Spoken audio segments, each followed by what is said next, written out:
The National Judicial Council, under the chairmanship of the Chief Justice of Nigeria, Justice Ibrahim Tanko Mohammed, has directed the 3 judges who granted ex parte orders over the same case with the same subject matter and being judges of coordinate jurisdiction to appear before a special investigation committee to show cause why disciplinary action should not be taken against them for such acts.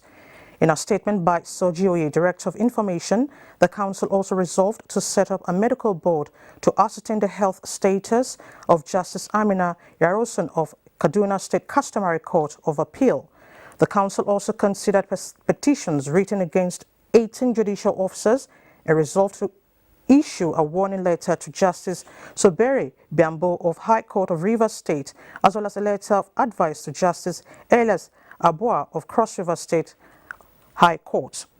While petitions written against 14 other judges were dismissed, the Council decided not to consider the petition against Justice Ayu Bello as he had already retired from service.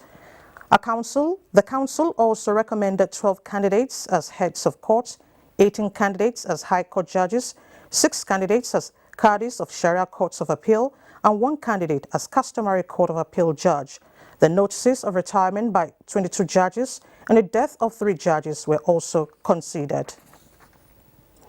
Still on legal matters, a High Court sitting in Ibadan, the Oyo State capital, has granted all debt relief sought by Sunday Adeyemo, also known as Sunday Igboho, and awarded a cost of 20 billion naira against the Attorney General of the Federation and the Department of State Security Services for violation of the petitioner's fundamental human rights. Kayode Oladusu reports.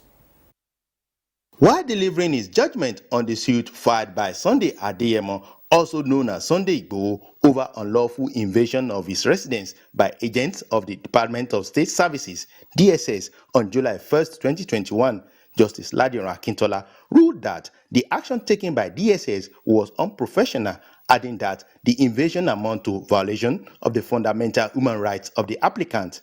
The judge also restrained the respondents from further harassment of the applicant, adding that there was no justification to do so. Justice Ladiran awarded a sum of 20 billion naira in favor of the applicant and 2 million naira cost against the respondents to the counsel of the applicant.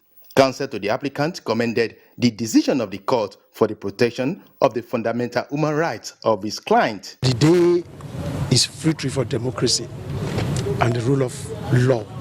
Counsel to the Attorney General of the Federation, Abdullahi Abubakar, who was in court, did not comment on the judgment. In Ibadan, Kayode Oladusu, NTA News. And out to financial matters, the Central Bank of Nigeria Monetary Policy Committee at its communique presentation this Friday has voted to hold all policy parameters constant, including the retention of the monetary policy rate at 11.5%. During the presentation made by CBN Governor Godwin Emefiele, the committee also maintained its resolve to keep sanitizing the exchange market and stressed the urgent need for Nigerians to access forex from banks in order to reduce fraudulent activities. Still on forex rate, the CBN governor declared that only the CBN has the mandate to set exchange rates. The issue of tracking and apprehending the operators behind online forex platform Aboku FX is hurting the economy. This was also raised. Nigerians are also to expect the e-Naira platform, which will be made available come October, when the CBN will partner BITS Incorporated with the CBN holding a substantial share of the company, which will set up an office in the country. And to speak more on the CBN's presentation on rates, I have with me in the studio Dr. Tefa Abraham, an economist. Dr. Tefa, it's nice to have you in our studio. My pleasure. Thank you. All right, what is your take on the MPR at 11.5? Were you expecting this? Yes, certainly. Okay. Because if you observe the way the domestic economy has been performing vis-a-vis the global economy, everything has been playing right for the Nigerian economy. We came out of a negative growth from half of last year, second quarter of last year, minus 6.01%. We moved to minus 3.0%. We moved to 0.11%. We moved to 0.51%. Now to 5.01%. That's steady growth in the midst of a global pandemic. And then to accompany this, you have inflation trend just dropping. So you have GDP growth that's been accompanied by reduction in inflation. So that means that all the monetary policies, fiscal policies, income redistribution policies that the present administration is putting in place is all working right to ensure that the Nigerian economy is not adversely affected by the shock that the COVID-19 has brought to the global economy. So certainly no team wants to change what is working. So if we already have the same monetary parameters that have been held constant, helped us to take the to record a downward trend in inflation, it's important to just hold still and then watch how the economic variables will keep behaving under this current monetary policy regime. Okay, now that the MPR is at 11.5%, what are the scenarios we should be watching out for? Banks will certainly, banks, investors, everybody's looking forward to what the CBN will say, so that they will know how to set their own internal borrowing rates, to know how much they will set their cost of loanable funds, how they will adjust their own businesses to reflect the monetary policy rate that the central bank has held constant. Generally what happens is that the monetary policy rate is like the interest rate. So the banks want to adjust that using the inflation rate and then to arrive at the real cost of borrowing. So all these things have direct effect on investment decisions. So those who are looking forward to investors who are looking forward to going into short-term, medium-term borrowing are all looking at all these monetary parameters to see how it behaves. And then again, by this policy stance that the central bank has taken, is also a signal for people to know how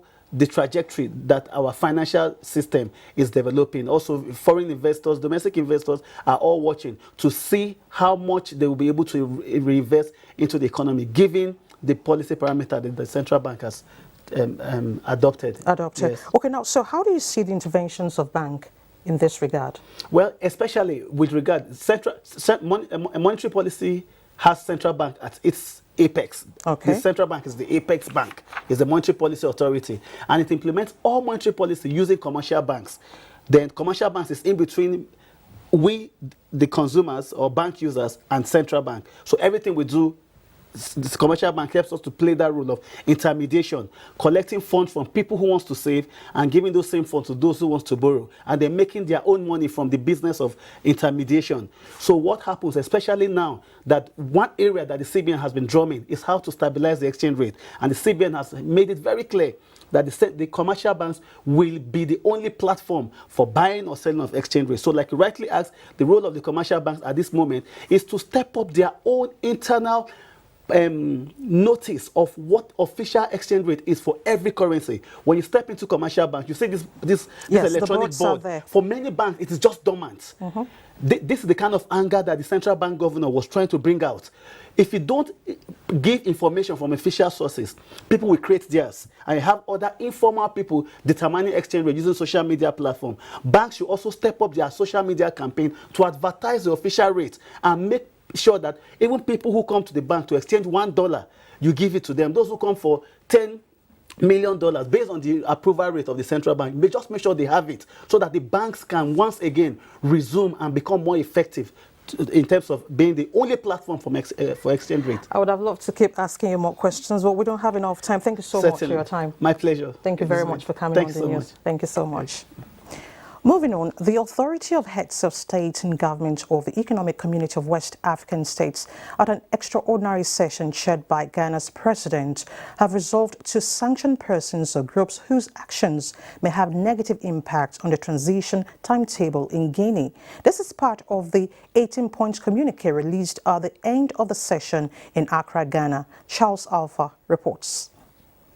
The authority reiterated its unreserved condemnation of the September 5, 2021 and reaffirmed its demand for immediate and unconditional release of President Alpha Condé. It also reminded members of the Regional Committee for Reconciliation and Development that they are individually and collectively responsible for the physical safety of the president. Part of the resolution reached was to ensure the conduct of presidential and legislative elections within 6 months in order to restore constitutional rule in the Republic of Guinea and Mali. ECOWAS has also stated it will impose travel bans on members of the National Committee for Reconciliation and Development and their family members, as well as freeze all their financial assets should their action negate the realization of the set goals in Guinea.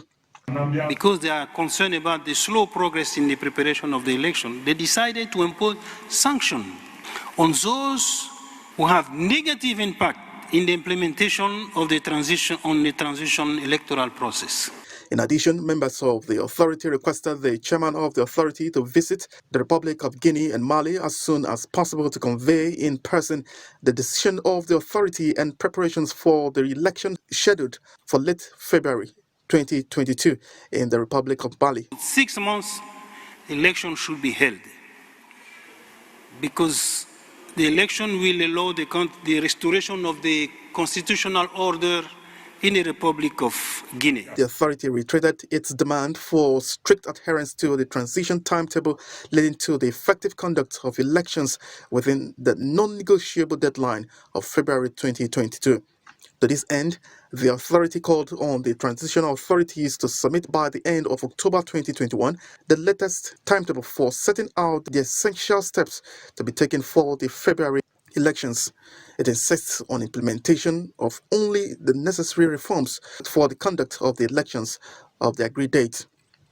The region consequently instructed the president of the commission to initiate the process of reviewing the 2001 supplementary protocols on democracy and good governance. Charles Alpha, NTA News.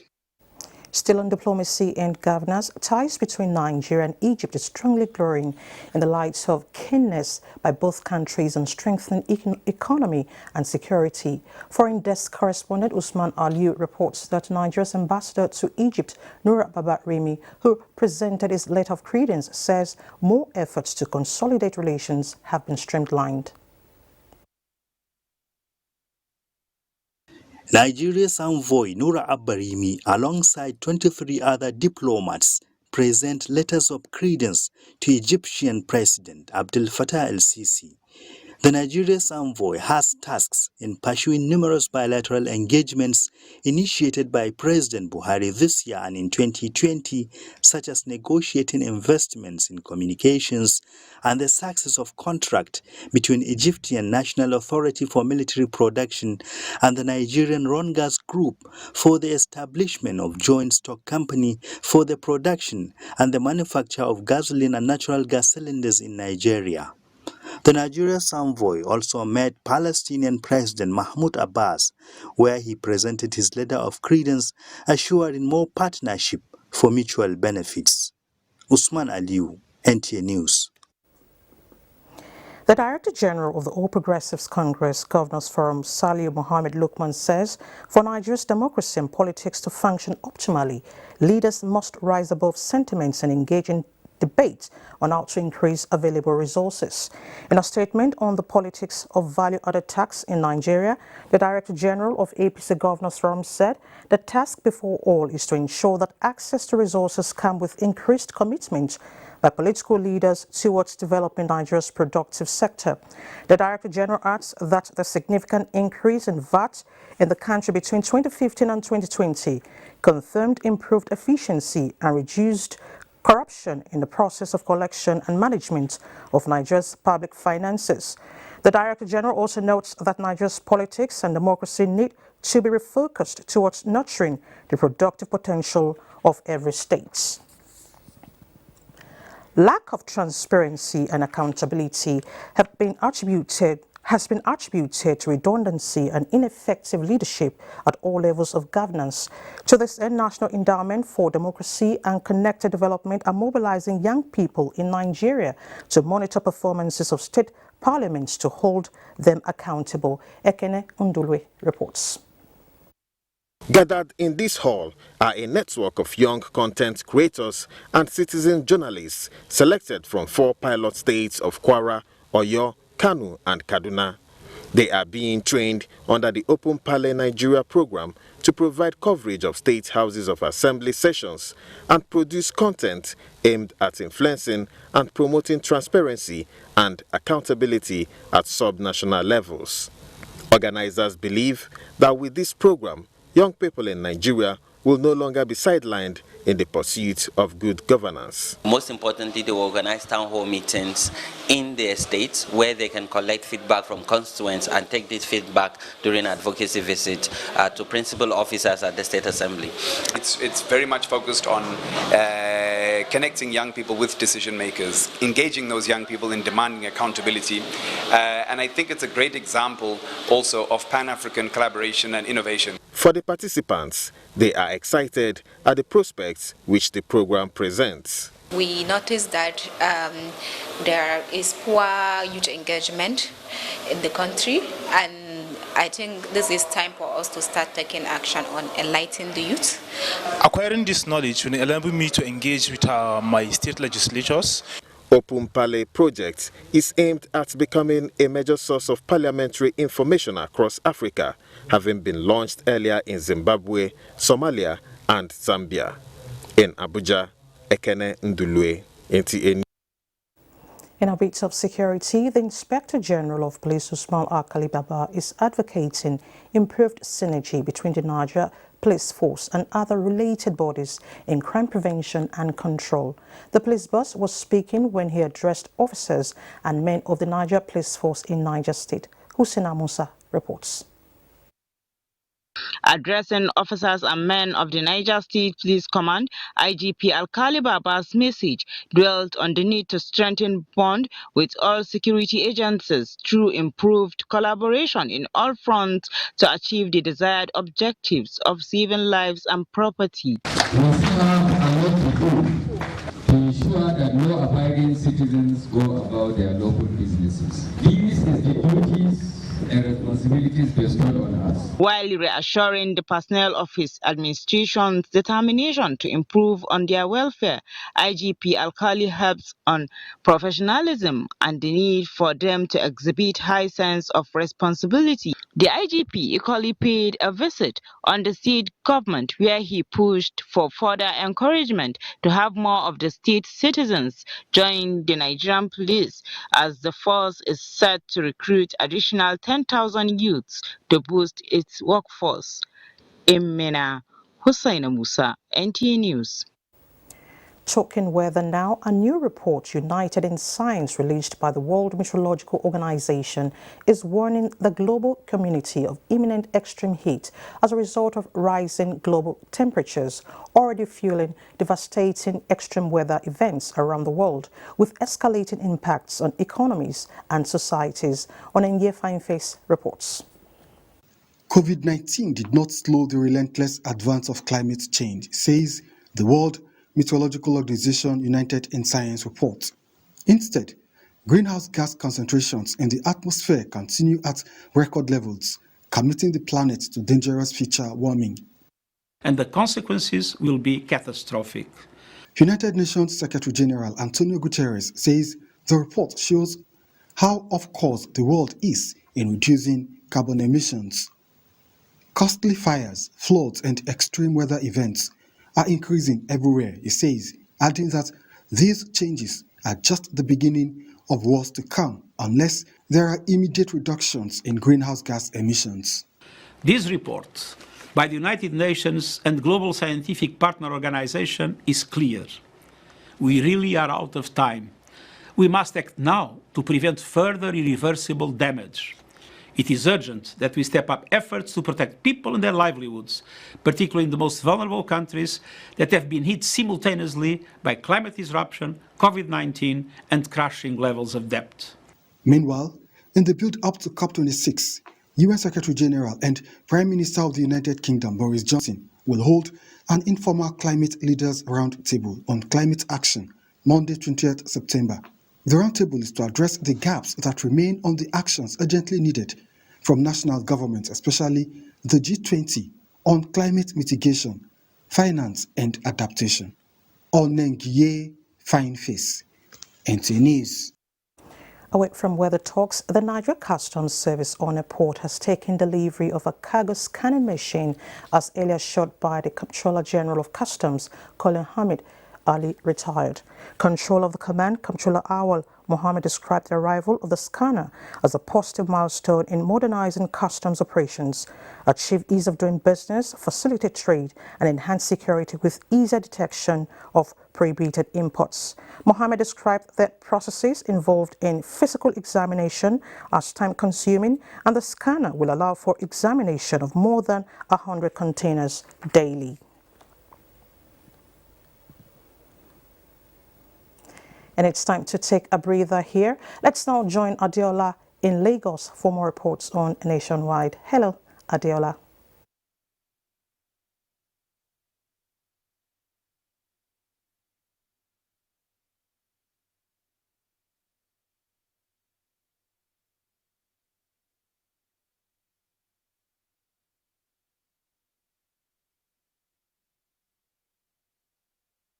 Lagos is having a little technical issue, but we'll join them later.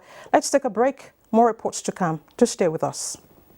Federal government has commenced second phase of COVID-19 vaccination. If you are 18 years and above and unvaccinated, register at www.nphcda.vaccination.gov.ng. Visit the nearest vaccination site to receive AstraZeneca or Moderna COVID-19 vaccine as first dose. If you received your first dose of AstraZeneca vaccine before 8th July, get your second dose now. All COVID-19 vaccines are free and certified safe. At the vaccination site, you can check blood pressure and know your diabetes risk status. Children aged 0 to 23 months will receive childhood vaccines and screened for malnutrition. After vaccination, continue to adhere to COVID-19 prevention protocols. For more information, visit www.nphcda.gov.ng or call 0700-220-1122. This message is from the National Primary Healthcare Development Agency. Fatima School Utako is a Catholic school with a blend of British and Nigerian curriculum. Our vision is providing holistic education. Teachers are focused to bring out the best in each and every one of us. We are trained to be first-class citizens. Our skilled teachers are innovative and very passionate. Fatima School is currently admitting children for 2021-2022 academic session into early years and primary school from ages 2 to 10. The first 20 parents to purchase a form will be entitled to a good discount. Anyone that recommends Fatima School will also be given an attractive gift. Number 21, TOS Benson Crescent, Utako, Abuja. Telephone 0809-9615-090. Fatima School Utako, providing holistic education for excellence, godliness, and service. Come, join us today. When you think about hospitality and affordable luxury away from home, then you talk about Sharon Ultimate Hotels, a secured and serene environment that offers kingly services such as 24-hour room service, impeccable security with CCTV surveillance, parking lots, free Wi-Fi internet service, free complimentary breakfast, restaurants that offers continental and local dishes, well-equipped fitness center with instructors, swimming pool, 350 capacity multi-purpose hall, laundry service, pastry corner, mini mart, and our suites are breathtaking.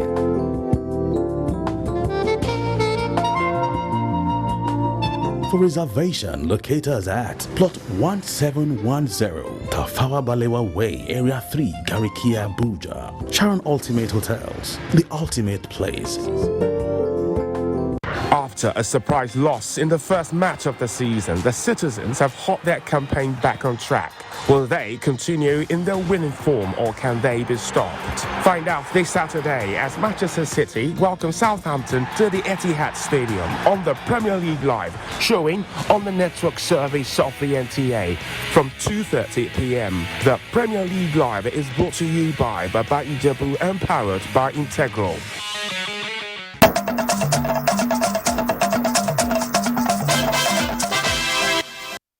Thanks for staying with us. Our studio in Lagos is ready for more reports on Nationwide, so let's rejoin Adeola in Lagos. Hello, Lizzie. Lagos State government is working assiduously with all relevant agencies to minimize the effect of rains on lives and property, in line with the Nigerian Meteorological Agency's predictions of flash floods in low-density areas. Permanent Secretary, Office of Drainage and Water Resources, Olalekan Shodende, said the state has embarked on expansion of water channels and clearing of drainages. Abolade Salami reports. The Nigerian Meteorological Agency weather prediction on rainfall pattern identified Lagos as one of the states to experience flash floods. With this information, the Lagos State government appealed to those residing at low-lying areas to be alert and ready to move when rain of unusual intensity falls. As part of measures to prevent flooding this year, talks are ongoing between Lagos and Ogun State governments on release of water from the Oya Dam this month to protect downstream communities. The Permanent Secretary, Water Resources, added that government is stepping up the dredging and cleaning of all drainage channels. To prevent flood, you have to manage it. And management is an act of what is a human act that you determine what is supposed to happen to you. So in a case whereby we have gone to develop in the natural habitat of water, we ought to do certain engineering things to make sure that water is properly taken care of. Some Lagos residents call for attitudinal change on waste disposal, with an appeal that the issue of flood should not be treated with kid gloves. People should clean their drainage at least once a month. When the environment is clean, there will be no flood. I will not suffer the dangers of flood, especially in Lagos. Residents in riverbanks like Agility, Ajegunle, Isheri North, Owode, Iwaya, Makoko, Ijora, and Shibiri have annual tales of woes of flooding, with an indication that they need to adhere strictly to the warnings. In Lagos, Abolade Salami, NTA News. Emerging landscape in the global education system has necessitated a paradigm shift in teaching and learning. The Distance Learning Institute, University of Lagos, has aligned with the trend as it organized an international colloquium with the theme recalibrating open distance education and e-learning for resilient and inclusive education. Hengino John Adams reports. Series of lockdown and restrictions occasioned by the coronavirus pandemic confined students to their homes, thereby disrupting physical classes globally. Distance and e-learning became the inevitable option. And as many embraced this alternative, more opportunities in open distance education and e-learning gained ground.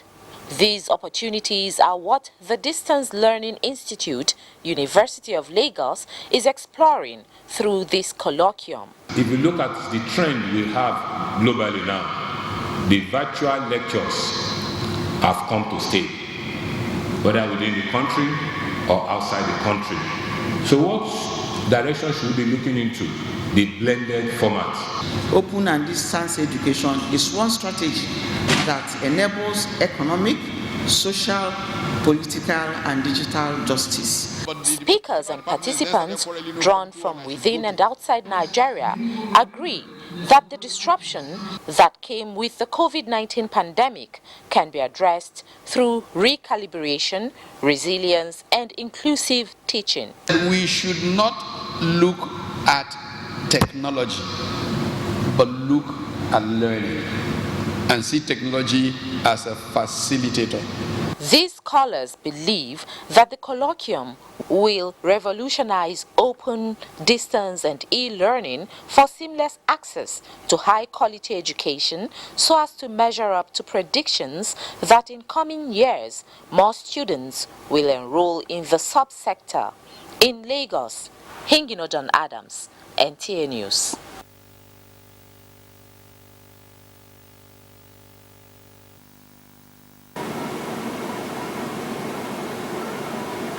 Elizabeth, is back to you. Thank you so much, Adeola. Moving on, after the onset of the farming season, farmers are awaiting harvest.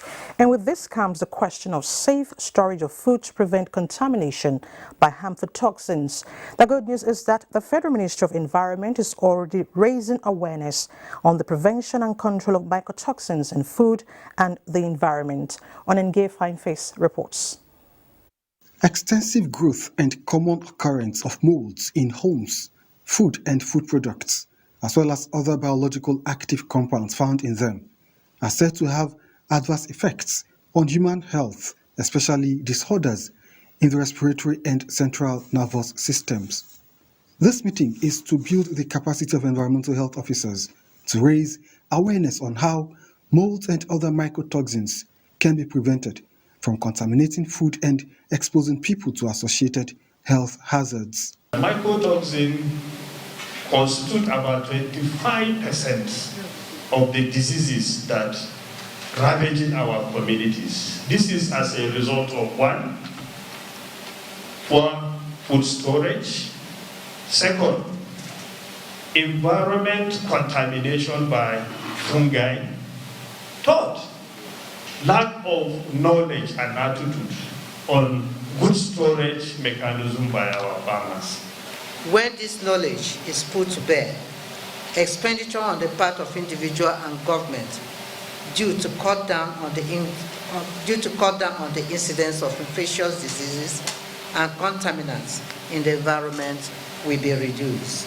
The task of environmental officers is to educate farmers and food handlers as well as build their skills to detect the toxins to prevent health disasters. NTA Fineface, NTA News. The federal government has initiated an agricultural inputs distribution to farmers in Niger State affected by the 2020 flooding. Ilyasu Ali Yakubu reports that the National Emergency Management Agency, NEMA, is carrying out the distribution mandate in Niger State. 22,557 farmers have been verified in Niger State to benefit from the agricultural input for onward application to farm production. The agricultural input for Niger State include 81,390 liters of herbicides, 48,834 liters of pesticides, and 68,944 liters of growth enhancer. Others are 16,278 12.5 kg bags of rice, 16,278 10 kg bags of maize, 2,252 units of water pump, and 8,139 units of sprayers, as well as 22,450 bags of 50 kg NPK fertilizer, 16,278 bags of 10 kg cowpea to the affected farmers. The beneficiaries commended the federal government for the thoughtful initiative aimed at reawakening their lost hope. Niger State Deputy Governor Mohamed Kezo was overwhelmed by this initiative of President Muhammadu Buhari, which he said will go a long way in ensuring food security in the country. We want at long run that Niger State should be #1 in terms of food production. The unprecedented green revolution ignited by Mr. President has no doubt spread across the nooks and crannies of Nigeria. Nigerians are no longer under the illusion of consuming imported food. Beyond saving foreign exchange, farming is now an illustrious and rewarding profession. It is expected that at the end of this exercise, agricultural yields would have improved tremendously to achieve the desired objectives of ensuring food security in the country. From Mina in Niger State, Ilyasu Ali Yakubu, NTA News. Advocacy for a drug-free society is getting louder by the National Drug Law Enforcement Agency, and this time around its visit to NTA is to seek for more support in fighting the social evil. Abdul Malik Hassan reports. Might choose drug abuse, An agreement for a sustained partnership is reached between the Anti-Illicit Drug Agency and the NTA. The focus of discussion by the visiting team centered on seeking for more airtime from the NTA to create more awareness on the dangers of drug trafficking and abuse through facts sharing. It has a very, very huge task, and it is, the duty of all meaning organizations and individuals in this country to support the NDLEA, because we are all affected. We are all affected, one way or the other, directly or indirectly. We are affected by this menace of the incidence of drug abuse in this country. So, General, I'd like to assure you that we continue to support you. The drug control prevention aspects, advocacy sensitization is a lot of contribution that this makes to the war against drug abuse. And this is the NTA. It's the largest network, not only in the continent but even in the country. It's in people watch NTA in the nooks and crannies everywhere. So this will go a long way in this type of support. Meanwhile, the Women Wing Christian Council of Nigeria was at the NTA to solicit support for their forthcoming third convention. Taking care of the widows, in taking care of children, the people that are not, that are handicapped. These are some of the things we like putting our hands into. NTA is willing to collaborate with you. I have his mandate to convey to you today that he will collaborate with you on your convention. We will provide you coverage for your activities. A consensus is reached and hope is raised for success. Abdulmalik Hassan, NTA News. And it's time to join Abubakar in our Maiduguri studio for more reports. Hello, Abubakar.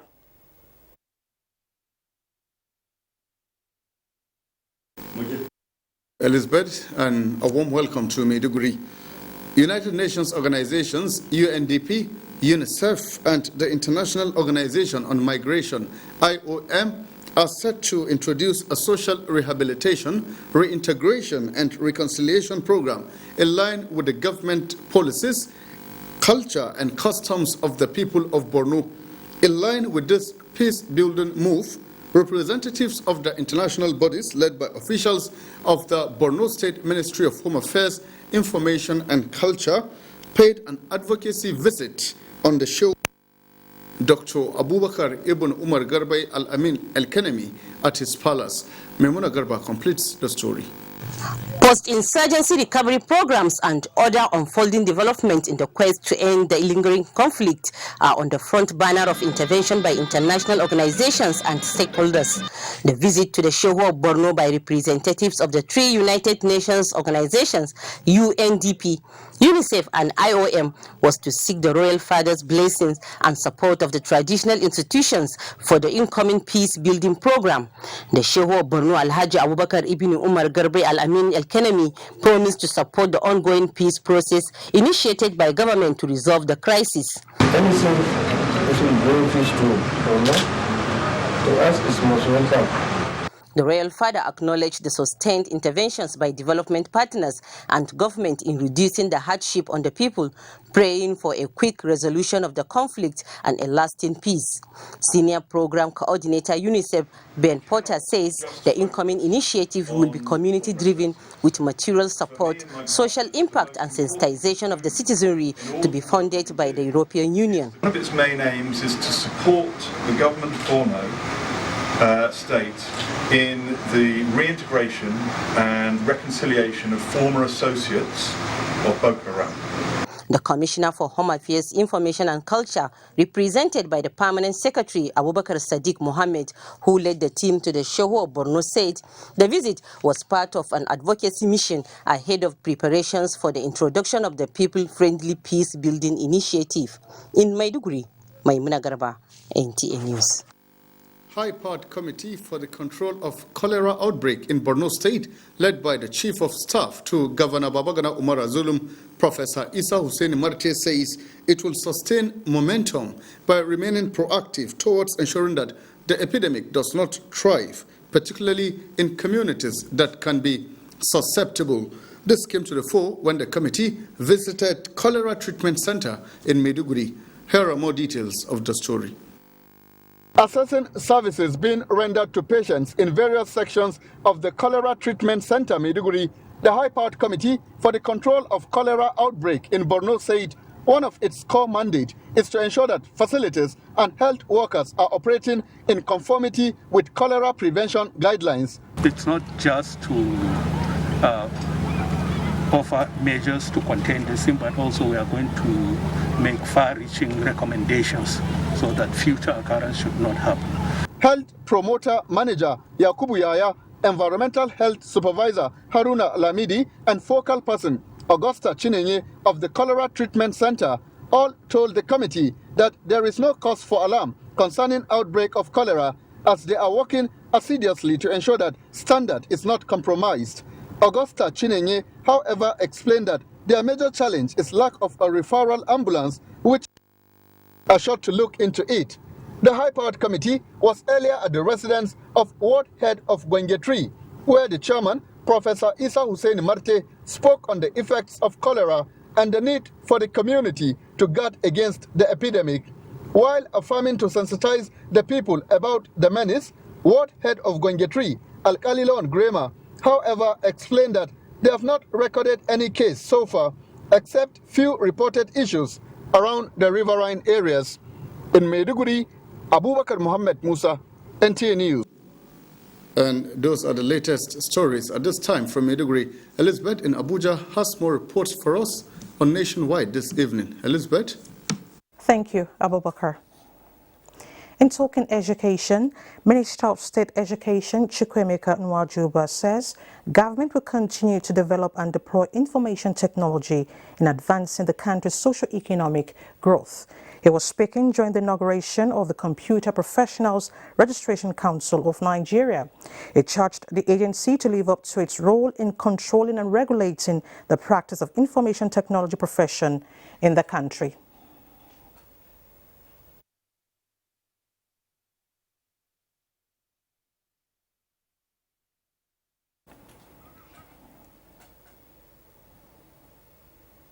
For members of the agency, they pledged to carry out their mandate in line with best practices in ensuring standards.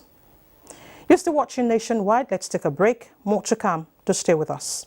Nigerian youths are about the greatest assets the country has at the moment. It is therefore not surprising that the administration of President Muhammadu Buhari is strategically responding to the yearnings of the youth through multiple projects and programs. Youth Entrepreneurship Support Years by Bank of Industry, the Youth Investment Fund by the CBN, and several other conditional cash transfer programs. Recruitment of 774,000 social workers, majority of whom are youths, and so many other projects that are beneficial to youths directly or indirectly.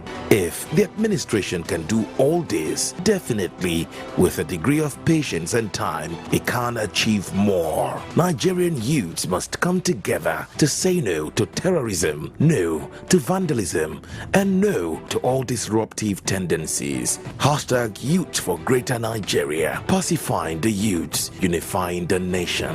Dear compatriots, our country can be as great as we want. Let us all commit ourselves to its greatness. We must be willing to set aside our differences, unite and stay as one. In our expansive landmass, human and material resources, and plurality lies our strength.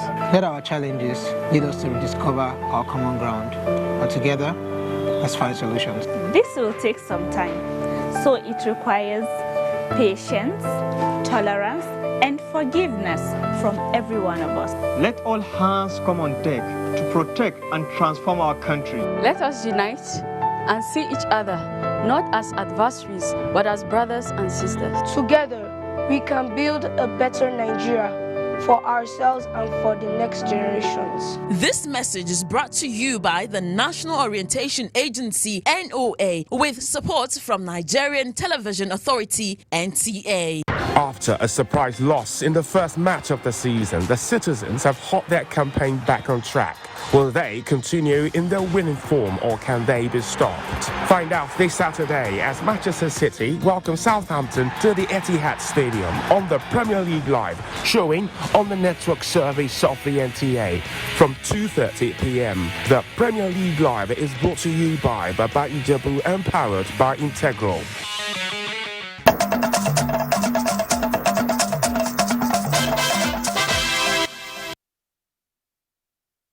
And Mina in our Enugu studio is standing by with some reports for us. Nice to see you, Mina. And Mina in our some reports for us. Order by described indigenous people of Biafra, IPOB states in the Southeast Zone. Governors of the 5 states in the zone have been advised to encourage their citizens to go about their lawful businesses while ensuring that security agents protect their lives and property as they do so. Chinenwe now reports. Though it has lasted for about 5 weeks now, the sit-at-home order, initially given by the indigenous people of Biafra, IPOB, to be observed every Monday, is said to have been suspended by the group. However, due to fear of being attacked by some miscreants, most citizens in the 5 states in the Southeast Zone still observe this directive and stay at their various homes every Monday. This situation, according to some economic and political watchers, has negatively affected the economy of the Southeast Zone and also the education sector, especially with the disturbing incident said to have occurred in Imo State this Monday when some gunmen who said they were enforcing the order invaded a secondary school and chased away students sitting for the West African Senior School examinations. The Monday fell on the day the children were taking a NECO exam. And supposing about how many hundreds of thousands of children in Southeast, if they miss the exams because of sit-at-home, what it means is that we not go to the university next year because you require mathematics and English as a compulsory subject. So looking at it, we will now say that people, those enforcing it should think twice. The effects of the sit-at-home is negative, including the loss of life, including the loss of means of livelihood. That is why most people, like you said, most people now decide to sit at home, not because they want to, but they are afraid. Respondents condemn this act, even as the IPOB are said to have warned those who have continued to enforce the suspended sit-at-home order to desist, as the sit-at-home order remains suspended. On the way forward, the respondents appeal to the state governors in the Southeast Zone to ensure their citizens are given adequate security as they go about their lawful businesses. The sit-at-home order has grounded the Southeast Zone, and this development has brought untold hardship to many, especially those who depend on their daily earnings for survival. In Enugu, Chinenye, NTA News. The new Anambra State Commissioner of Police, Tony Olofu, has promised to stabilize the security architecture of the state through drastic measures in crime prevention and critical threat analysis. Udo Okoronkwachuku reports that the commissioner, while addressing journalists at the command's headquarters, Oka, pledged robust synergy with sister security agencies. The Commissioner of Police says the command, in line with the vision of Inspector General of Police, will work to fully reclaim the public spaces in order to maintain law and order. The command, he further explains, will enhance crime-fighting strategies that will be more proactive towards dominating the public space to check criminality. Alongside our strong resolve to fight all forms of violent crimes, the window of alternative dispute resolution and community policing principles, where applicable, will be open for those desirous of taking advantage of such avenues to resolve specific problems and issues. Highlighting other challenges facing this force, especially those bordering on professional misconduct, such as extortion, unlawful detention, and abuse of members of the public, CP Olofu says the command will no longer tolerate such acts. I urge members of the public to promptly report erring officers to the command for appropriate sanction, as I'm firm in my belief that every resident of this Anambra State deserves to be treated decently in line with the policing principles. He charged pressmen to be patriotic in their reportage as stakeholders in the affairs of the nation. The CP therefore calls on members of the public to assist the force in fighting crime by reporting criminal activities to the nearest police station. In Oka, Udo Okoronkwachuku, NTA News. And that's a bit from here. It's back to Elizabeth in Abuja for a continuation of Nationwide. Thank you, Mina.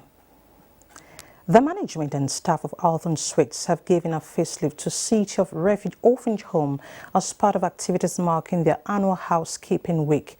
Ngozi Silva Technicio reports. For the management of Alton, giving back to the society and putting smiles on the faces of the downtrodden is a culture. And the activities going on here at the City of Refuge Orphanage Home affirms that. We are part of the community help for each year. This year, we took in charge this orphanage to make the children happy and to be part of our celebration, because our celebration is more that helping people, helping and helping the community. In this critical time that we know everybody is suffering, so it's just like greatest thing you can do, and which is what we think we should also offer, like a helping hand to people we can help. Painting, cleaning of different apartments, including repairs, were carried out. So we are just trying to renovate. Even for them, they will look happy. They will see something they have. This is the main thing for us. We are saying thank you for the love they have for us. Thank you for all of you people that came. We don't have anything to give you, and we don't have anything to say, but we are saying the good Lord will bless you all richly in Jesus' name. Different items to assist in the day-to-day running of the orphanage were handed over to the excited children. For the general manager, Hawthorne Suits, such philanthropic outings will be more regular. Ngozi Silva, Technical, NTA News. Over 800 students drawn from the 18 local government areas of Ondo State are currently participating in the 2021 Summer Boot Camp and Tennis Clinic in Akure. Toyin Batiri reports. These are the faces of enthusiastic young Nigerians waiting patiently to acquire skills which their predecessors say are life-changing. Meet Marvelous Jegede, one of the over 2,000 earlier beneficiaries of the Be More initiative. She says, I've been able to train over 200 girls in my community on how to produce reusable sanitary pads. The initiator of the program and wife of the Ondo State Governor, Mrs. Betty Anyanwa Kredoru, says the initiative was designed to empower the girl child and ensure a future where female leads. We are committed to building an army of female technology leaders, given that their minds have been rewired. You are in for a time for a life-transforming program. With what we have seen, Ondo State is on the verge of becoming the Silicon Valley of Nigeria. Why this summer boot camp is to equip young girls with ICT, solar renewable energy and self-defense skills, the summer tennis clinic is a Catch Them Young initiative. At the end of this, I should be able to develop some skills and be able to be independent. 400 children and adolescents are participating in the long tennis training. It's reported that some of those who participated in previous trainings are now competing in some tennis championships for children in Nigeria. In Nakure, Toyin Batire, NTA News. And next is sports updates.